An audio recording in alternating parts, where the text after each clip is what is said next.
इसका मतलब है अजीजों, इसको देख लीजिए, हम एक ऐसे समय में जी रहे हैं जहां कलीसिया और विश्वासियों, मैं रिपीट करता हूं, हम एक ऐसे समय में जी रहे हैं, कलीसिया और विश्वासियों की बात कर रहा हूं, विश्वासी और कलीसियाओं की बात कर रहा हूं, जहां वचन का ज्ञान जीरो है और मूर्खता चरम सीमा पर है।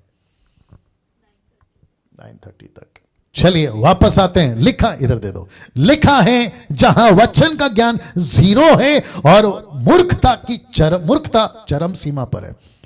मूर्खता की हाइप समझते, मूर्खता इस लेवल पर है कि ऐसे लोग हैं, मैं सैटरडे जो बात कर रहा हूं ना उसके ऊपर आऊंगा, ऐसे लोग हैं जिनको किसी प्रकार का वचन का ज्ञान है, बस सीधा बोलते हैं ये सही है वो गलत है, वो गलत है ये सही है, जांचते नहीं है, परखते नहीं है, और सबको खुश करने के चक्कर में, अभी बीच में मैं किसी से बात कर रहा था, कह रहे मैं उसको नाराज नहीं कर सकता, मैं मेरे पास्टर को नाराज नहीं कर सकता। देखिए उसने ये भी कहा कि पास्टर के अधीन रहना है, इंग्लिश में कहते हैं follow your pastor if he follows his master. Pastor master, तो मास्टर कौन है? यीशु। पास्टर कौन है? आपका इलाके का।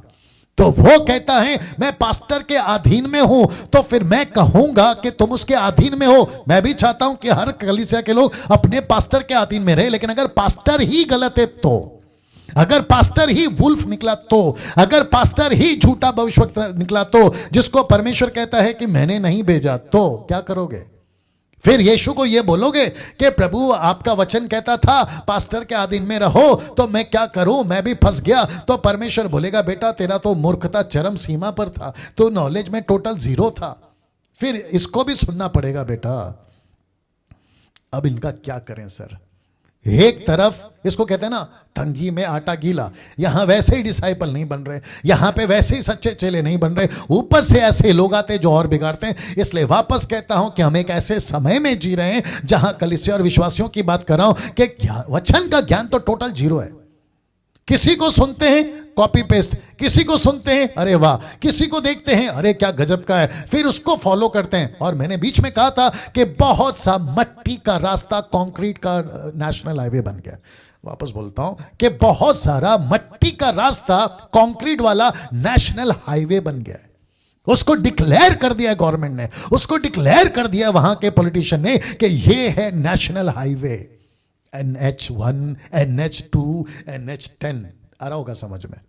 लेकिन वो पहले था कच्चा रास्ता। ऐसे बहुत सारे डॉक्ट्रिन कच्ची थी, लेकिन उसको नेशनल हाईवे बोल दिया गया। दूसरे शब्दों में कंक्रीट का डॉक्ट्रिन बना दिया, बोला टस से मस नहीं होगा। उसमें से कौन कौन है? गाय का बछड़ा, फिर कौन है? माता मरियम।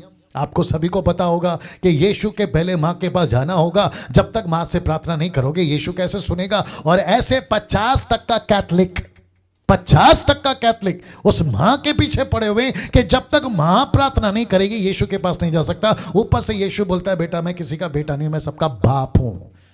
तो मां को बीच में कहां से लेकर आ गए? इसके ऊपर तो